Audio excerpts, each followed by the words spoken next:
Cordelia? What are you doing here? Casimir. Rain fell in heavy sheets over Thornbury Hall as Duke Casimir Wrenlow stepped down from his carriage, 3 days earlier than anyone expected.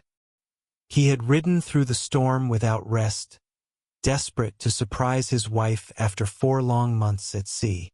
But the moment he crossed the threshold, a sound stopped him cold. It was not the sound of a joyful welcome. It was weeping, muffled and frightened, coming from somewhere deep in the east wing. He moved fast, boots striking marble, past startled servants who would not meet his eyes.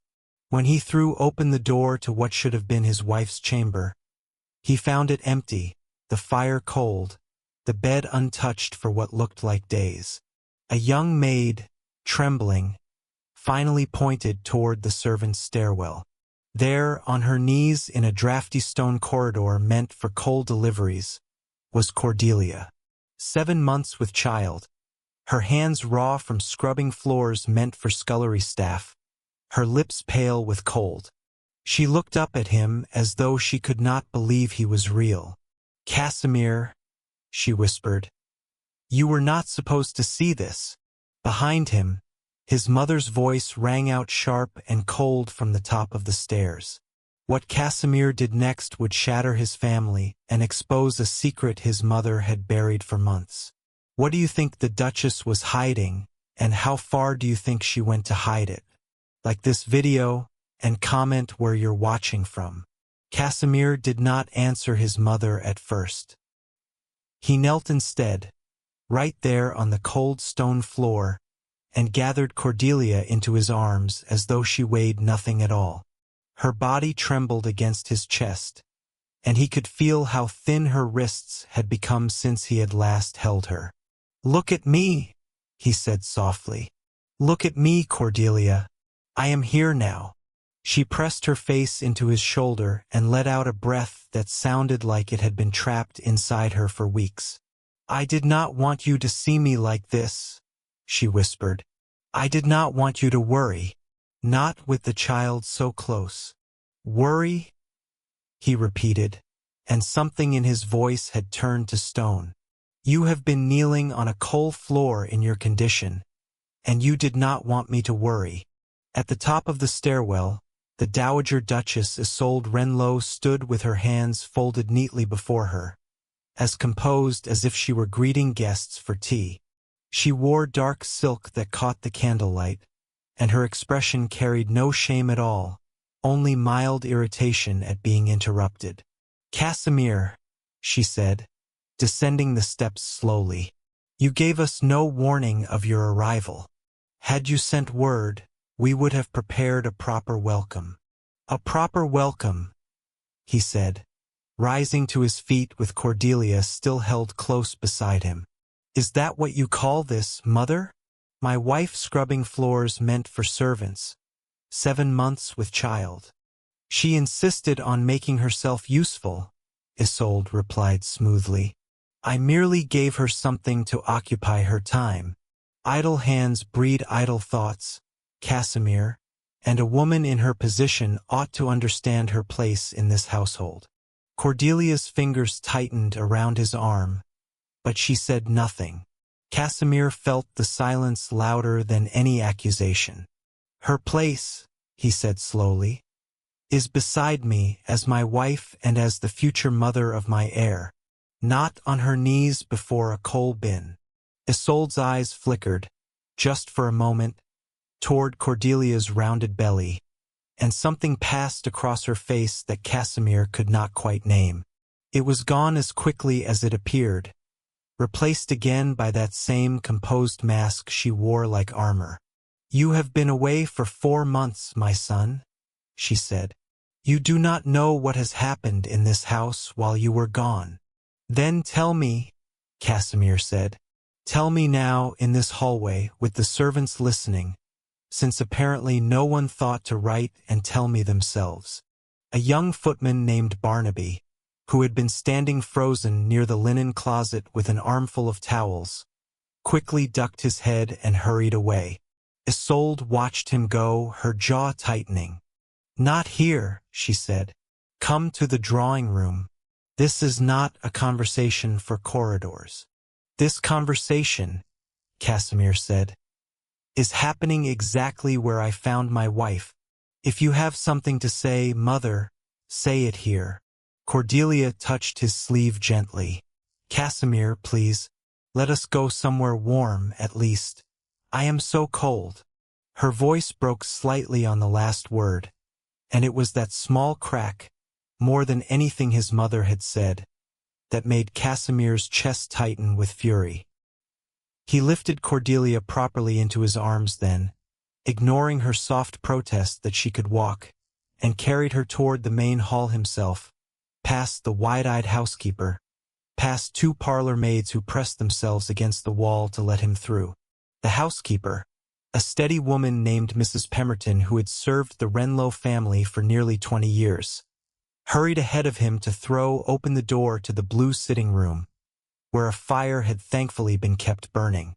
"I shall bring warm broth immediately, Your Grace," she said, curtsying quickly, though her eyes lingered with unmistakable relief on Cordelia's face. "And extra blankets." "Thank you, Mrs. Pemberton," Casimir said, "and send for the physician tonight." "There is no need for a physician," Isolde said, following them into the room with measured steps. "The girl is only tired. Pregnancy makes women fanciful and weak, that is all. She will recover with rest." "She will recover?" Casimir said, setting Cordelia gently onto the settee nearest the fire. "With a physician's examination, warm meals, and never again being made to kneel on stone floors. Is that understood, Mother?"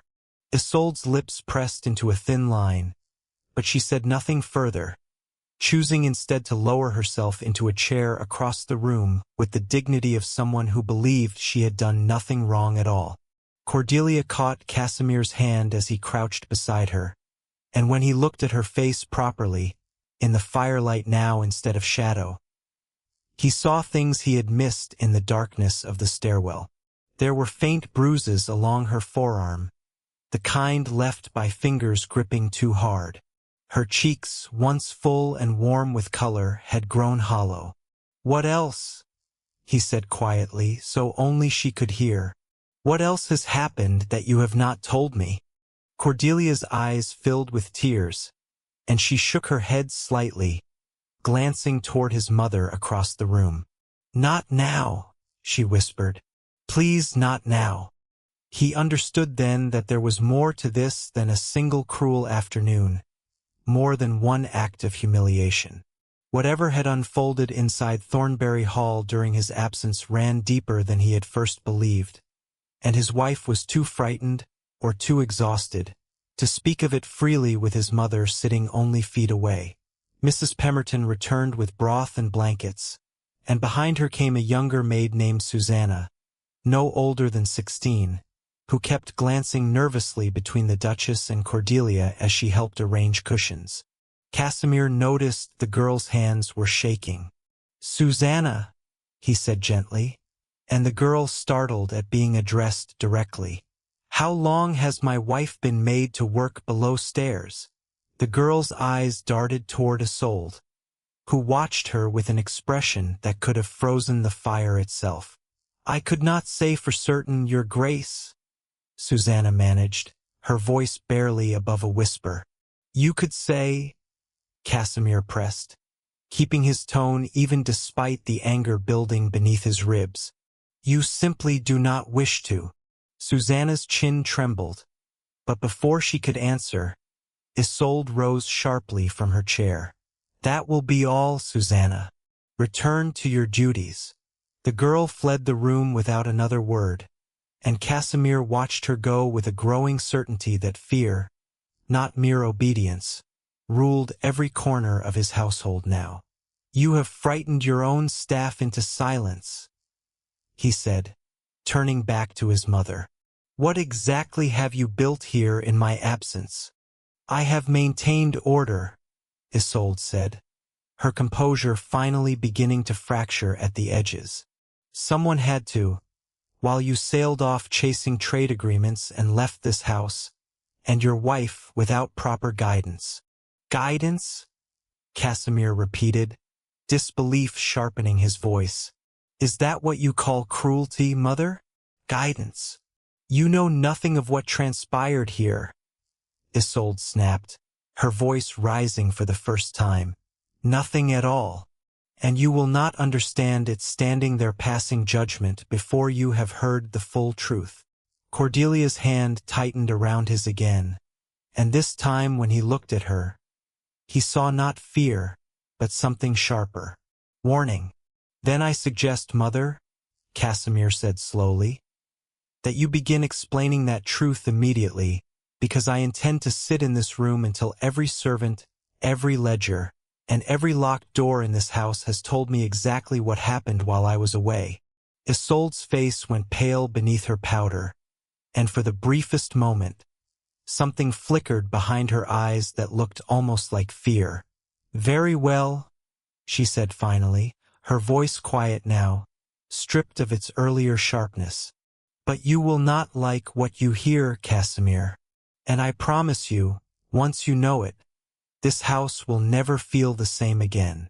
Outside, the rain continued falling steadily against the windows, and somewhere beyond the drawing-room walls, a door closed softly, as though someone had been listening and did not wish to be discovered. The physician arrived within the hour, a composed older gentleman named Dr. Aldridge who had tended the Wrenlow family for over a decade.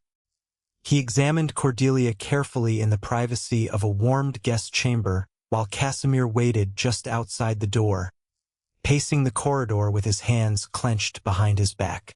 When Dr. Aldridge finally emerged, his expression was grave enough to stop Casimir mid-stride. Your Grace, he said quietly, closing the door behind him. The child is, for now, unharmed, but your wife is severely fatigued, undernourished, and shows signs of prolonged strain. Had this continued another fortnight, I cannot say the outcome would have been so fortunate.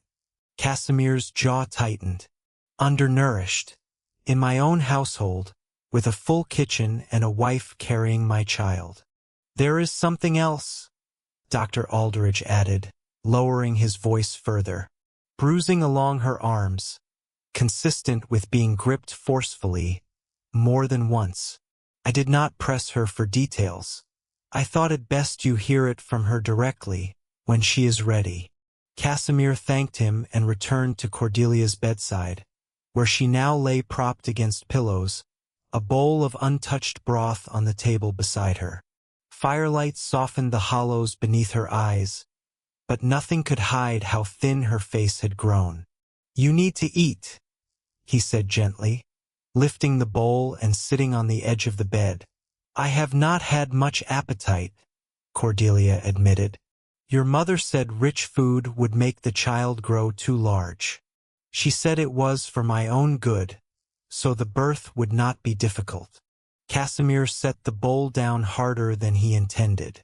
That is not medicine, Cordelia. That is starvation dressed up as concern. She looked away toward the window, where rain still traced thin rivers down the glass. I did not want to believe that at first, she whispered. I told myself she only wanted what was best for the family, for the heir. But then the tasks began.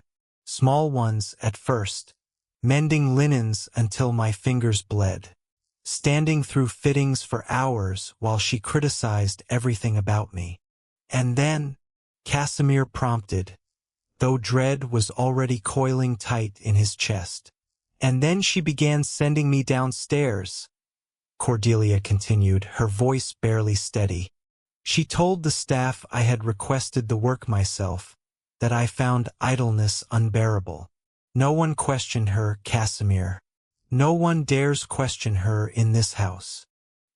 He reached for her hand, holding it carefully, mindful of the faint marks along her wrist. Who did this? He asked, nodding toward the bruising. Who gripped you like this? Cordelia hesitated, her eyes flickering toward the door as though she feared it might open at any moment. There is a woman your mother brought into the household while you were away. A companion, she calls her. Mrs. Verlaine. Casimir frowned. The name meant nothing to him. I know no Mrs. Verlaine. She arrived perhaps 2 months after you sailed, Cordelia said. Your mother introduced her as an old friend fallen on hard times, in need of a position. But she does not behave like a companion, Casimir. She behaves like someone who commands this house alongside your mother, not beneath her. And she is the one who marked your arms. Cordelia nodded slowly. When I refused to kneel and scrub the corridor 2 days ago, she seized my arm and forced me down herself. Your mother stood watching and said nothing to stop her. Fury settled cold and heavy in Casimir's chest, the kind that did not shout but calculated. He rose from the bed and moved toward the window, staring out at the rain-soaked gardens below, where the hedges had once been trimmed into perfect geometric shapes and now looked overgrown and neglected. Rest now, he said finally, turning back to her. Eat what Mrs. Pemberton brings you, and trust no one else with your meals or your comfort until I have settled this. I will find out exactly who this Mrs. Verlaine is, and why my mother has given her such power in my house. Cordelia caught his sleeve before he could leave. Casimir, please be careful. There is something about the way your mother watches her, something almost fearful. I do not believe your mother controls this woman as much as she wishes us to believe. That thought lingered with him as he made his way back down toward the drawing room, where he found his mother still seated by the fire, her hands folded in her lap, waiting. Where is Mrs. Verlaine? Casimir asked without preamble, closing the door firmly behind him. Isolde's composure faltered for just a moment before she recovered it. She has retired for the evening. Why do you ask after her so urgently? Because my wife tells me this woman laid hands on her, forced her to her knees, and you did nothing to stop it. Isolde's fingers tightened in her lap. Cordelia exaggerates. Mrs. Verlaine can be firm, yes, but she has only ever acted in the household's best interest. Firm, Casimir repeated, disbelief sharpening every syllable. There are bruises on my wife's arms, Mother. Bruises left by a woman you invited into this house and gave authority over my wife's daily life. Explain to me why. For a long moment, Isolde said nothing, her gaze fixed on the flames as though she might find her answer there.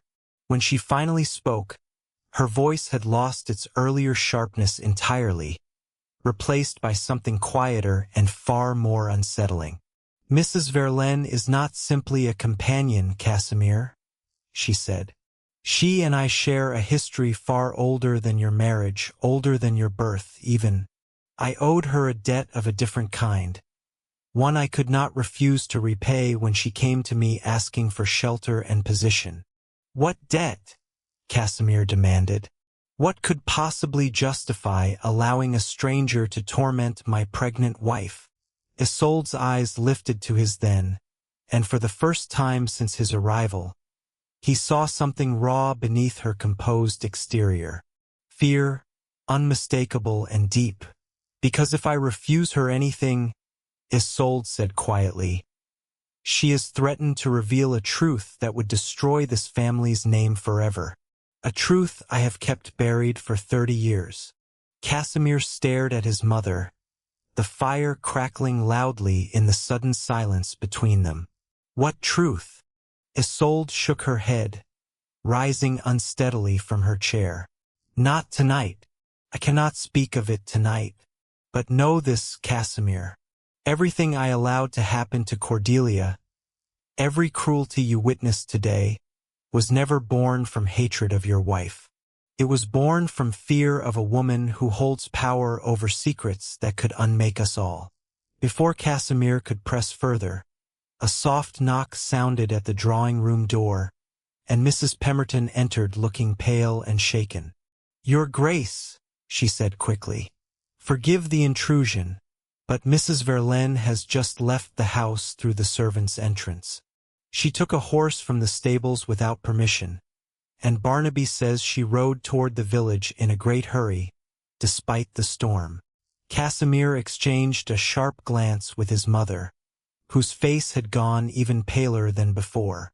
"She knows you have returned," Isolde whispered, almost to herself. "She knows everything will unravel now."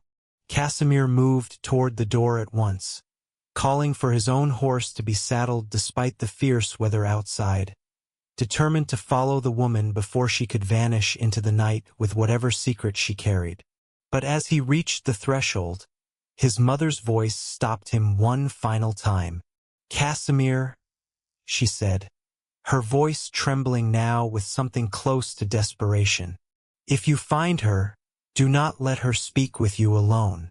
Whatever she tells you, she will twist it to serve herself. The truth is far more complicated than she will ever admit, and far more painful than you are prepared for." He paused only long enough to look back at her, searching her face for any sign of the composed, unshakable woman he had known his entire life. He found instead someone smaller, older, and utterly afraid. "Then you had better pray, Mother," he said quietly, "that I hear the truth from you before she reaches me first." He left her standing alone by the fire and stepped out into the storm, the rain soaking through his coat within moments as he swung onto his horse and turned toward the winding road that led away from Thornbury Hall, chasing after answers that threatened to unravel everything he had ever believed about his family. The road to the village had turned to mud within minutes, and Casimir pressed his horse harder through the darkness, rain stinging his face like needles. Lightning cracked somewhere over the hills, illuminating the winding path just long enough for him to see hoofprints ahead of him, fresh and hurried. He found Mrs. Verlaine's horse tied outside the Crown and Feather, the only in the village of Marsdown could claim, its windows glowing faintly gold against the storm. He dismounted quickly, tossing the reins to a startled stable boy, and strode inside without pausing to shake the rain from his coat. The common room was nearly empty at this hour, save for a few farmers nursing their ale by the fire and the innkeeper, a broad man named Josiah Trent, who straightened immediately upon recognizing the Duke. "Your Grace," he said, wiping his hands on his apron. "We were not expecting company tonight, especially not in this weather." "A woman arrived here recently," Casimir said. "Dark cloak, riding alone, likely agitated." "Where is she?" Josiah's eyes flicked toward the narrow staircase at the back of the room. "Took a room not 10 minutes past, sir. Second door on the left." Casimir climbed the stairs 2 at a time, his boots leaving wet prints on the worn wood, and knocked sharply on the door Josiah had indicated. When no answer came, he tried the handle and found it unlocked. Mrs. Verlaine stood by the window, still in her traveling cloak, her dark hair damp and clinging to her face. She turned as he entered, and rather than looking startled, she seemed almost to have expected him. "Duke Wrenlow," she said, her voice smooth and unbothered. "I wondered how long it would take you to follow." "You laid hands on my wife," Casimir said, closing the door behind him. "Forced a pregnant woman to her knees on a stone floor. I want to know why, and I want to know what hold you have over my mother that made her permit such cruelty in her own home." Mrs. Verlaine's lips curved into something that was not quite a smile. "Your mother did not simply permit it, Your Grace. She understood, better than most, what happens to those who defy me." "Then explain it," Casimir said, stepping further into the room. "Explain it now, or I will have you arrested before this night is finished." "Arrested for what?" Mrs. Verlaine asked calmly. For accepting a position your own mother offered me? For enforcing rules within a household that is not mine to command without her blessing? You have no charge against me that would survive a magistrate's scrutiny, and you know it." Casimir's hands curled into fists at his sides, frustration mounting alongside his fury. "Then tell me the truth willingly, because I promise you, I will uncover it regardless of what you choose to say tonight."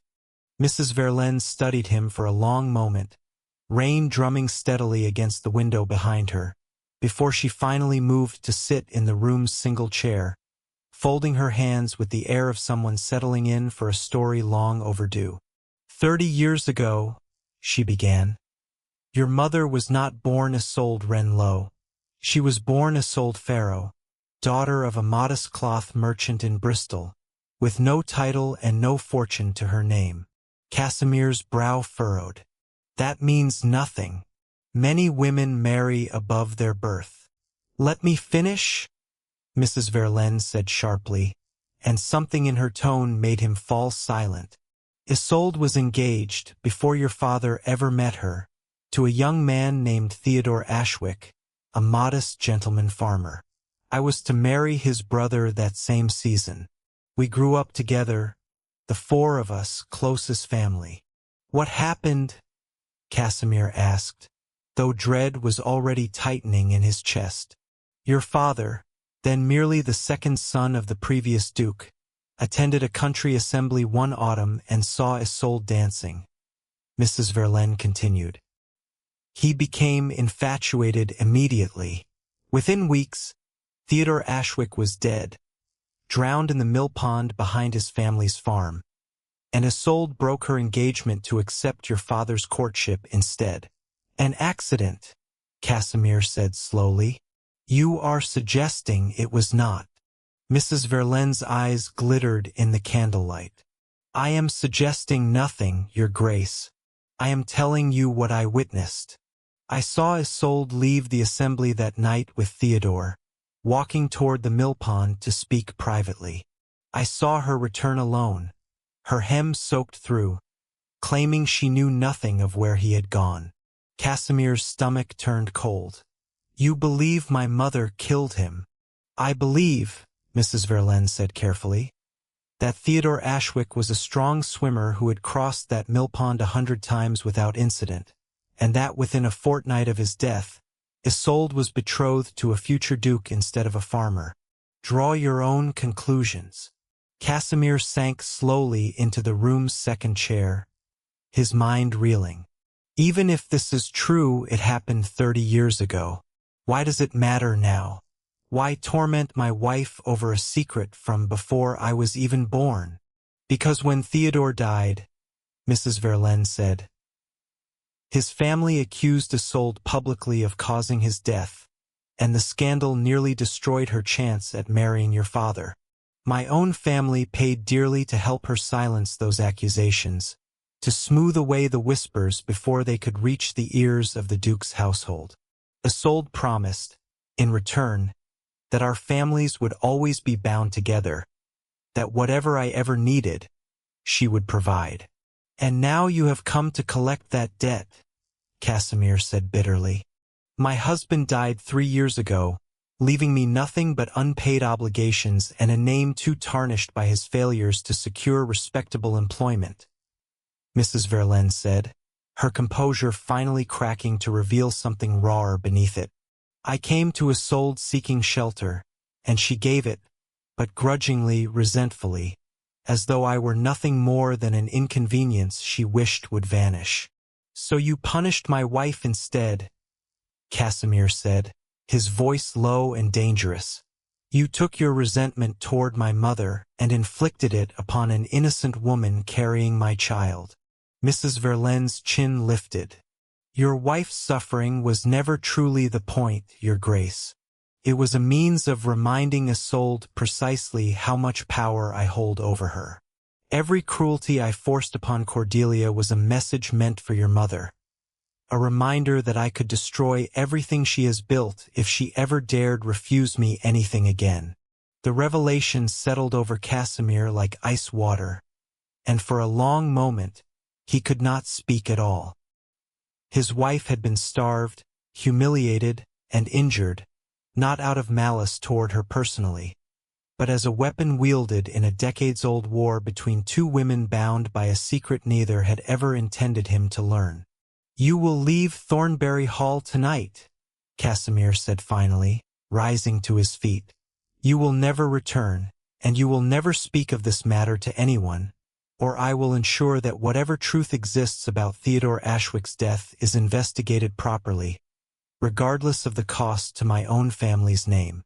Mrs. Verlaine rose as well, studying him with something almost like respect.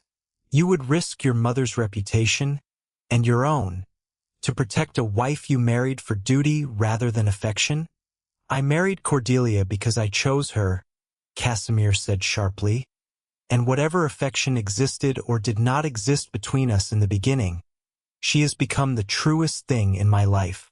I will not allow her to suffer another moment for sins that belong entirely to you and my mother." Mrs. Verlaine gathered her damp cloak around her shoulders slowly, her expression unreadable in the flickering candlelight. "Very well, Your Grace. I will leave tonight as you demand. But know this before I go. Isolde has told you only a fraction of what happened that night at the mill pond, and if you truly wish to understand your mother, you will need to hear the rest of it from her own lips, not mine." She moved past him toward the door, pausing only briefly at the threshold. "Ask her about the letter, Duke Wrenlow. Ask her what became of the letter Theodore was carrying the night he died, and watch her face very carefully when she answers." Before Casimir could press further, she was gone, her footsteps fading quickly down the narrow staircase and out into the storm beyond. He stood alone in the small rented room for a long moment, rain still lashing against the window, his thoughts consumed entirely by the image of his mother, decades younger, standing beside a dark mill pond with her hem soaked through and a secret about to bury itself for 30 years. He rode back toward Thornbury Hall through the worsening storm, every hoofbeat carrying him closer to a confrontation he now dreaded more than any battle he had faced at sea, knowing that whatever answers awaited him, his mother would never again be the woman he believed he had known his entire life. The storm had not eased by the time Casimir reached Thornbury Hall, and he left his horse steaming in the courtyard for the stable hands to manage as he strode inside, water streaming from his coat onto the marble floor. He found his mother exactly where he had left her, seated by the drawing-room fire, though the flames had burned low and the room had grown cold around her. "You spoke with her?" Isolde said quietly, not looking up as he entered. "I spoke with her," Casimir confirmed, closing the door firmly behind him. "She told me about Theodore Ashwick, about the mill pond, about a debt you have apparently been repaying with my wife's suffering for the past 4 months." Isolde's hands trembled slightly in her lap, but she said nothing. "She told me to ask you about a letter," Casimir continued, moving to stand before her. "She said I should watch your face carefully when you answered. So I am asking you now, Mother. What letter was Theodore Ashwick carrying the night he died?" For a long moment, Isolde said nothing at all, her gaze fixed somewhere beyond him, as though she could see straight through the walls of Thornbury Hall into a night 30 years gone. When she finally spoke, her voice had lost every trace of its usual composure. "Theodore had written to his family that evening," she said slowly. "A letter explaining that he intended to break our engagement himself, before I could break it for him. He had learned of your father's attention toward me, and rather than confront me with jealousy, he chose instead to release me from our promise with whatever dignity remained to him. Then he did not die because you left him for a duke," Casimir said slowly, understanding beginning to dawn. "He died believing he was setting you free." "Yes?" Isolde whispered, and tears finally slipped down her cheeks. the first Casimir had ever witnessed from his mother in his entire life. He asked to walk with me one final time before delivering that letter to his family, to explain his decision to me directly, out of respect for what we had once shared. We walked to the mill pond because it had always been our place, ever since childhood. And then he slipped, Isolde said, her voice breaking entirely now. The bank was wet from earlier rain, and he lost his footing reaching to help me over a fallen branch. I tried to pull him free, Casimir. I tried until my arms had no strength left in them, but the current had already carried him too far, and I could not swim well enough to follow.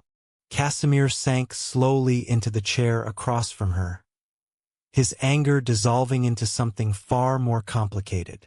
It truly was an accident, then, not the murder Mrs. Verlaine implied.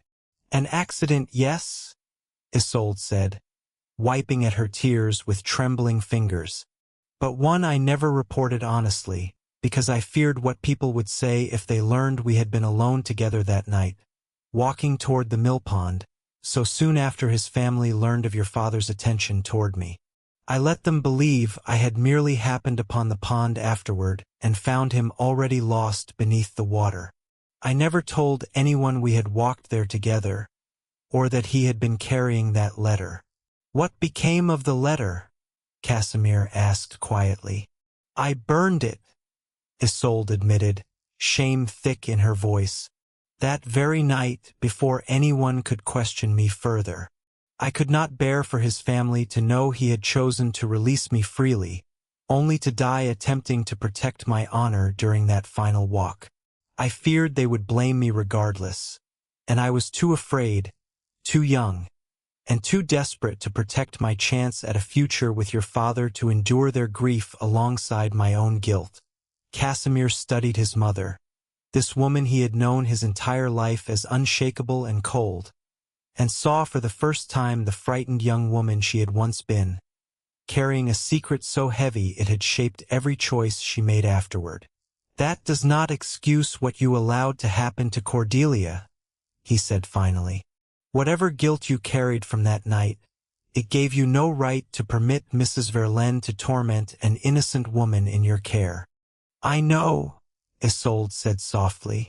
I have known it every single day these past months, and I told myself each time that I had no choice, that refusing her would destroy everything, that the scandal would ruin not only my reputation but yours, and your father's memory, and the Wrenlow name entirely.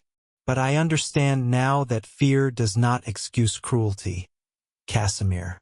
It never did.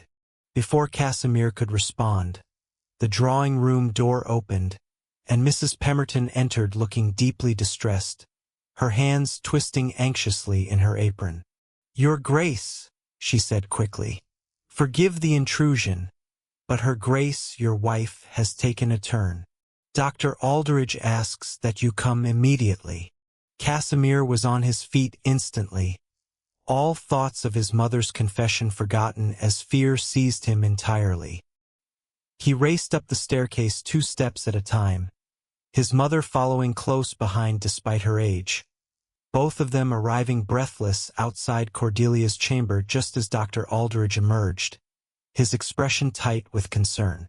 She has begun experiencing early contractions, he said quickly, likely brought on by the stress and exhaustion of these past months.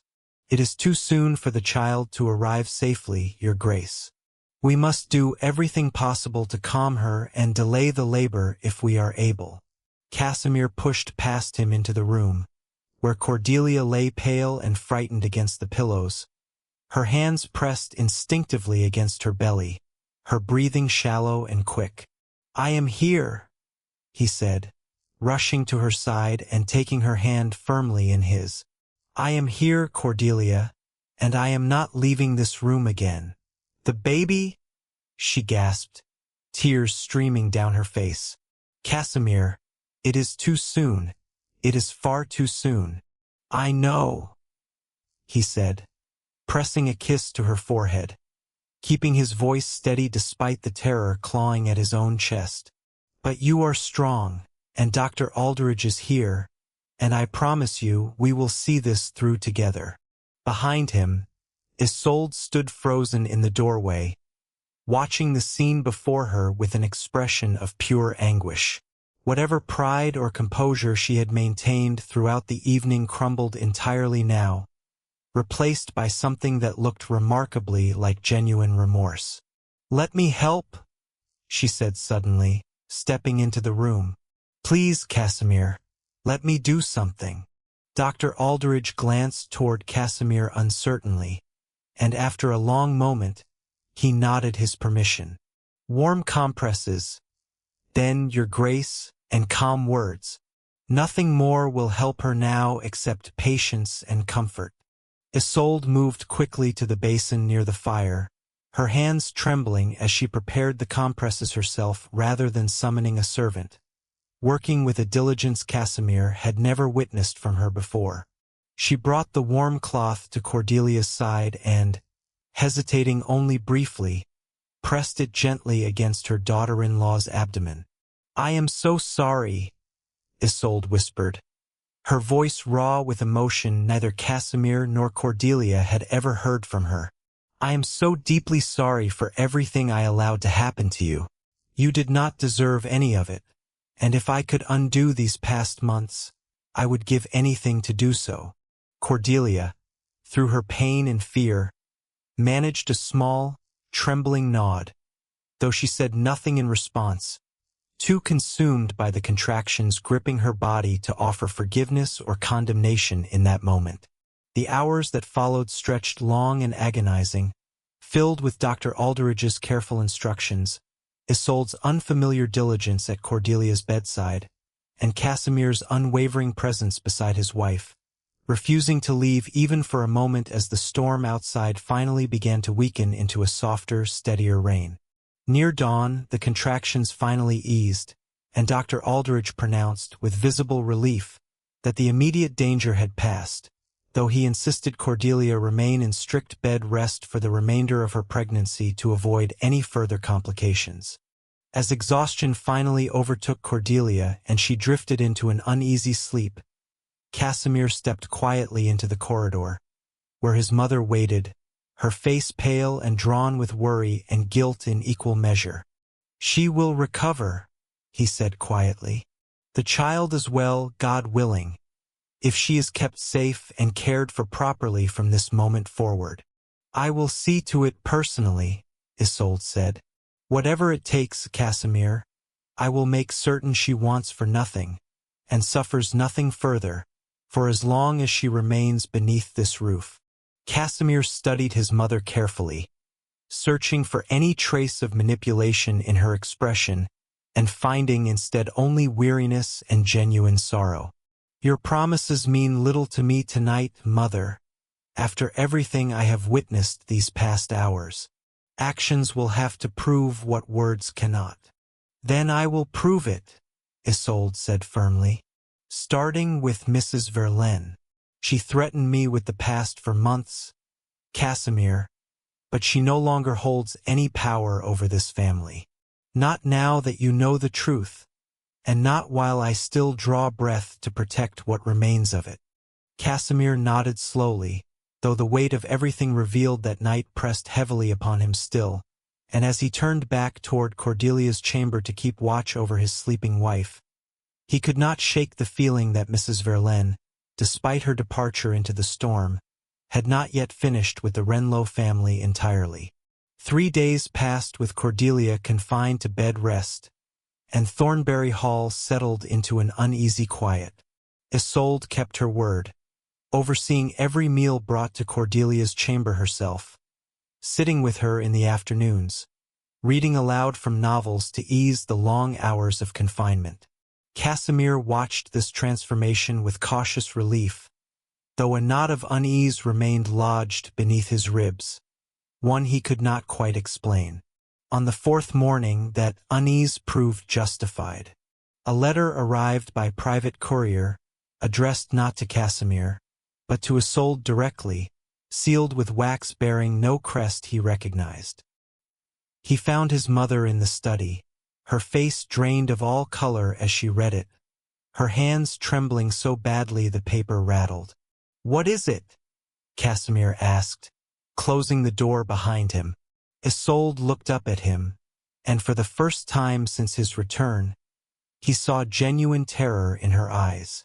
"Mrs. Verlaine has not left quietly, as she promised. She has written to the Ashwick family directly, informing them that I concealed the truth of Theodore's death for 30 years, and that I burned a letter meant for them the very night he died." Casimir took the paper from her shaking hands and read it himself. The words were precise, cold, and calculated, clearly designed to inflict maximum damage. Mrs. Verlaine had not merely revealed the truth. She had twisted it, framing Isolde's actions as deliberate cruelty rather than the panicked choice of a frightened young woman. "She claims you allowed his family to grieve without answers deliberately," Casimir said, "and that you have continued deceiving them for 3 decades out of pure selfishness. She has always been skilled at making the truth sound worse than it is," Isolde said quietly. "But Casimir, the Ashwick family will not care about nuance. They will only see that I hid their son's final words from them for 30 years. This will destroy us.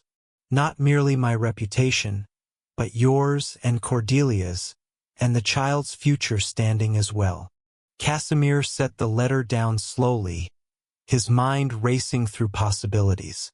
"Then we must reach the Ashwick family first, before Mrs. Verlaine's letter arrives and shapes their understanding entirely on her terms." "There is no time," Isolde said. "The courier said this letter was sent from the village only this morning. Another copy will already be on its way to the Ashwick estate in Somerset, nearly a full day's ride from here." "Then I will ride there myself," Casimir said firmly. "Today now, before her version of events can take root." "Casimir, you cannot leave Cordelia," Isolde protested. "Not after everything these past days, not with her health still fragile." "Cordelia will understand," he said, though the words cost him more than he let show. "This is not merely about protecting our family name, Mother. If the Ashwick family learns the truth from a stranger's cruel letter rather than from you directly, they will never forgive any of us, and rightfully so. You owe them the truth spoken honestly, by your own voice, after 30 years of silence." Isolde stared at him for a long moment, something shifting behind her eyes. "You are asking me to face them myself. I am asking you to finally do what you should have done 30 years ago," Casimir said. "Face the consequences of that night honestly, rather than allowing someone else to control the narrative through cruelty and manipulation." To his surprise, his mother nodded slowly, straightening her shoulders with something resembling the composure she had once worn so effortlessly, though now it seemed tempered by genuine resolve rather than cold detachment. "Then we will go together," she said. "Both of us, today, before Mrs. Verlaine's letter can poison their understanding entirely." They found Cordelia in her chamber, propped against pillows with a book resting unread in her lap, her face brightening slightly when Casimir entered before falling into concern as he explained the situation. "You must go," she said immediately, before he could even finish asking. "Casimir, this concerns your family's honor, and your mother cannot face this alone. I will be perfectly safe here with Mrs. Pemberton and Dr. Aldridge nearby." "I do not like leaving you," he admitted, taking her hand gently. "I do not like it either," Cordelia said, managing a small smile despite her exhaustion. "But I have watched you these past days, Casimir, torn between protecting me and understanding your mother's past. This is something you must see through properly. Go. I will be here when you return." He kissed her forehead gently, promising to return as swiftly as possible, before departing with his mother within the hour, both of them riding hard toward Somerset despite the lingering dampness from the earlier storm. They arrived at the Ashwick estate late that evening, exhausted and travel-worn, to find the family already gathered in their drawing room, Mrs. Verlaine's letter open upon the table before them. An elderly woman rose immediately upon their arrival, her expression carved from decades of unresolved grief. "Isolde Farrow," she said, using the name Isolde had not carried in 30 years. "I never expected to see your face again, and certainly not beneath my own roof." "Margaret," Isolde said quietly, her voice steady despite the visible effort it cost her. "You deserve to hear the truth from me directly, not filtered through the cruelty of a woman seeking to punish me for reasons that have nothing to do with your son." What followed was the same confession Casimir had heard days earlier, delivered now with raw honesty before the family who had spent 30 years believing Theodore's death remained shrouded in mystery. Margaret Ashwick listened in silence, her weathered hands clasped tightly in her lap, tears eventually slipping down her cheeks as Isolde described the letter, the accident, and the fear that had driven her to conceal the truth for so long. "He was setting me free," Isolde said finally, her own tears falling freely now. "He died attempting to help me over a fallen branch during what should have been our final conversation as an engaged couple. I have carried that guilt for 30 years, Margaret, and I have no right to ask for your forgiveness after keeping this from you for so long." Margaret was quiet for a long moment, studying Isolde's face carefully, before finally speaking again. "You should have told us then. The years we spent wondering, imagining every terrible possibility, that suffering could have been spared had you simply been honest, even amid your fear."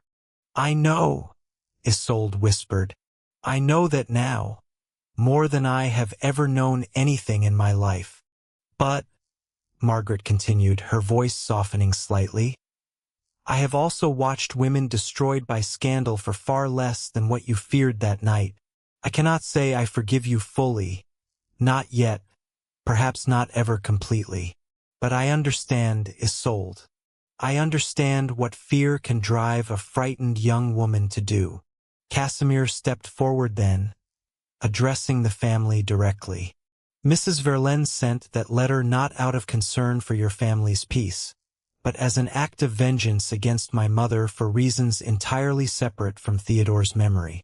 I ask that you consider the source of that cruelty carefully before allowing it to define your understanding of what truly happened that night." Margaret's eldest son, a stern man named Frederick Ashwick who had remained silent throughout the exchange, finally spoke. "We will consider everything you have shared tonight, Your Grace. But know this.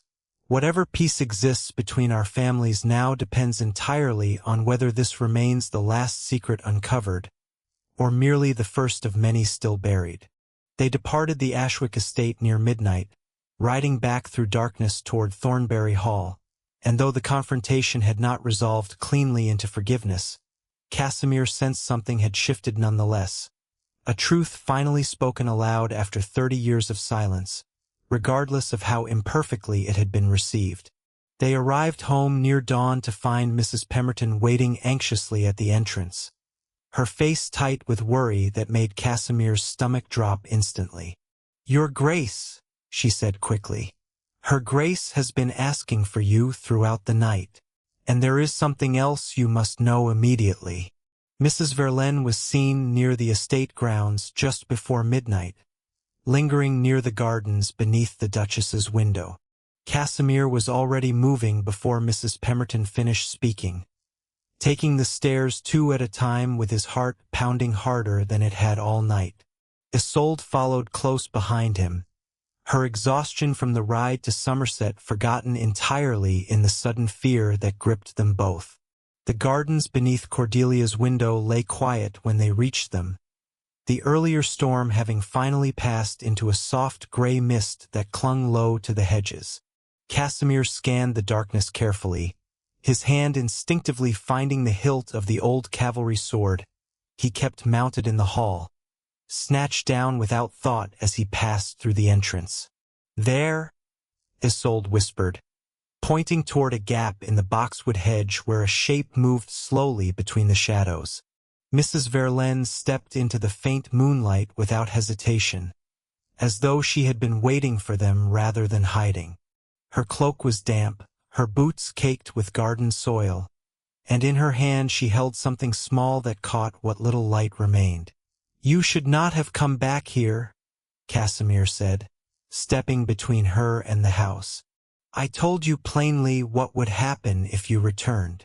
"I did not come for you, Your Grace," Mrs. Verlaine said, her voice steady despite the late hour.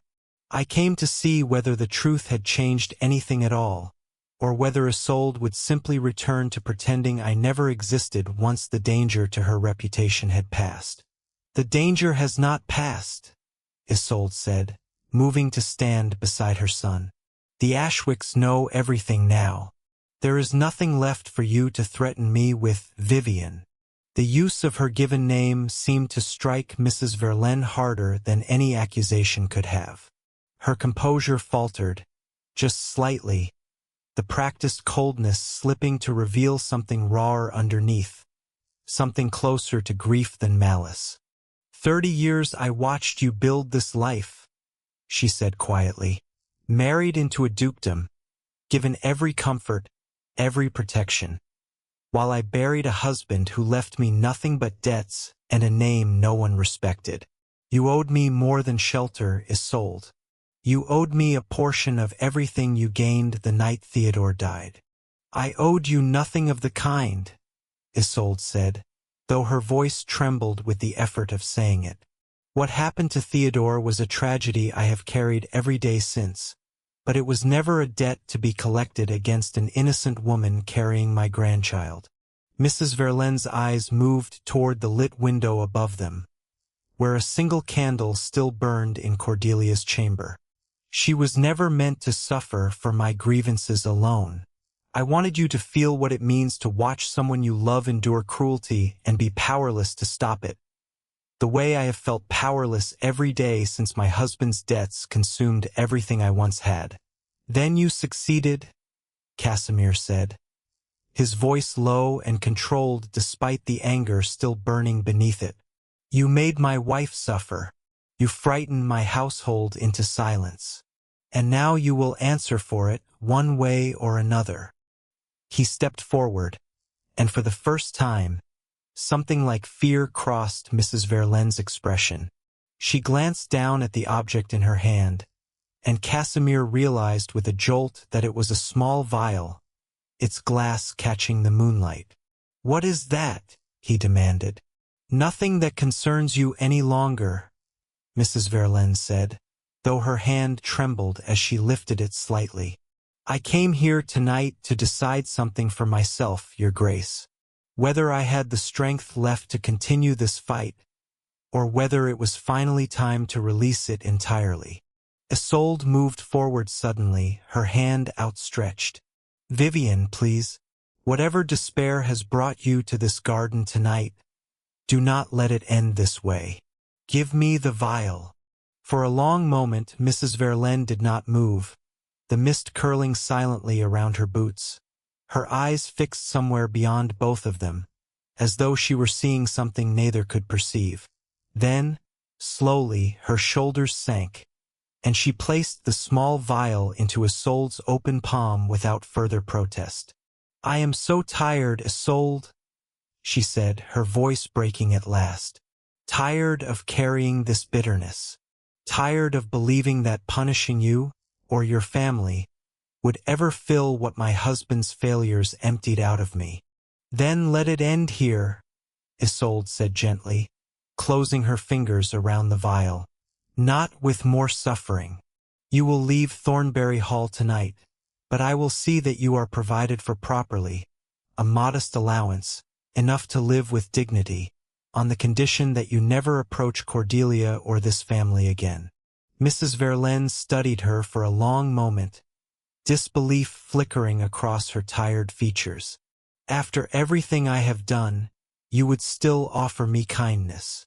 "Because cruelty answered with more cruelty has never mended anything," Isolde said quietly. I learned that lesson far too late, Vivian, but I have learned it nonetheless. Casimir watched the exchange with a wariness that did not fully ease, though he said nothing to interrupt it. When Mrs. Verlaine finally nodded and turned to gather her cloak more tightly around herself, he stepped forward one final time. "If you ever come near my wife or my child again," he said, his voice carrying quiet finality, "no allowance, no history between you and my mother will save you from the consequences. Do you understand me fully?" "I understand," Mrs. Verlaine said softly, "and for what small measure it is worth, Your Grace, I am sorry for the suffering I caused your wife. She did not deserve to become a weapon in a war that was never hers to fight." She left through the garden gate a short while later, escorted by 2 grooms Casimir summoned to ensure her safe and immediate departure from the estate grounds. Isolde watched her go from the terrace, the small vial still clutched tightly in her hand, before finally letting out a breath that seemed to carry 30 years of guarded tension along with it. "It is finished," she said quietly. "All of it." Casimir placed a hand gently on his mother's shoulder. "Not entirely. There is still the matter of the Ashwick family, and whatever trust remains to be rebuilt there. But tonight, at least, the danger to Cordelia has passed." They returned inside together, and Casimir climbed the stairs at once to check on his wife. Finding her awake despite the late hour, propped against her pillows with worry etched plainly across her face. "I heard voices in the garden," she said as he entered. "Casimir, what happened?" He sat beside her and explained everything, the confrontation, the vial, his mother's unexpected mercy, and Mrs. Verlaine's quiet departure into the night. Cordelia listened in silence, her hand resting protectively over the curve of her belly, until he finished. "Do you believe she is truly gone for good?" Cordelia asked softly. "I believe she no longer has anything left to threaten us with," Casimir said. "And I believe, strange as it may sound, that my mother finally understands the cost of secrets kept too long." Over the following weeks, Thornbury Hall settled into a quiet that felt entirely different from the tension that had gripped it before Casimir's return. Isolde visited Cordelia daily, no longer out of obligation or guilt alone, but with a gentleness that surprised the household staff, who whispered among themselves that the Dowager Duchess seemed almost like a different woman entirely. A letter arrived from Somerset near the end of that month, sealed with the Ashwick family crest. Isolde opened it with trembling hands in the drawing room, Casimir standing close beside her chair as she read. "Margaret writes that she has spoken with Frederick at length," Isolde said, her voice thick with emotion.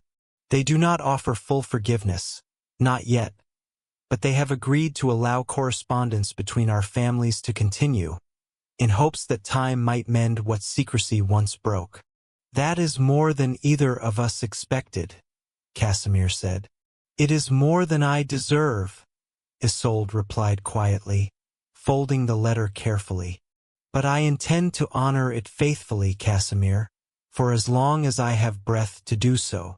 A second note, shorter and written in a different hand, had been tucked inside the same envelope. Isolde read it twice before passing it to Casimir, her expression unreadable.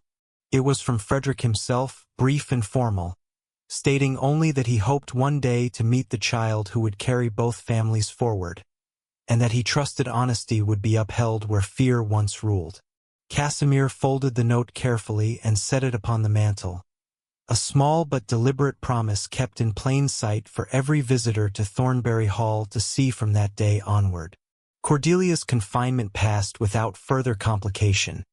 Dr. Aldridge, visiting weekly to confirm both mother and child, continued to thrive under the careful watch of the household. Mrs. Pemberton oversaw her meals personally now, ensuring rich broths and hearty meals replaced the meager fare Cordelia had once been given, while Susanna, no longer frightened into silence, became a cheerful and constant presence at her bedside, reading aloud and keeping her company through the long hours of rest. 2 months later, on a bright morning with sunlight pouring generously through the nursery windows, Isolde herself had insisted on preparing. Cordelia gave birth to a healthy daughter, her cries filling Thornbury Hall with a sound the household had long awaited. Casimir held his daughter for the first time with hands that trembled far more than they ever had, commanding a ship through open sea. Tears he made no effort to hide slipping freely down his face.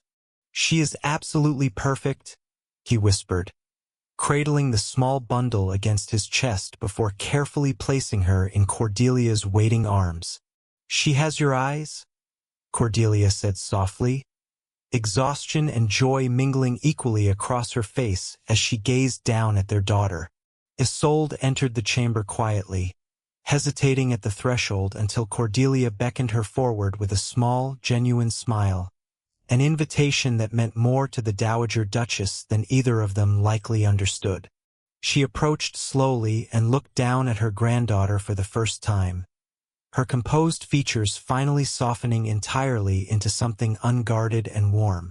"What will you name her?" Isolde asked, her voice barely above a whisper. Cordelia glanced up at Casimir, and some silent understanding passed between them before she answered.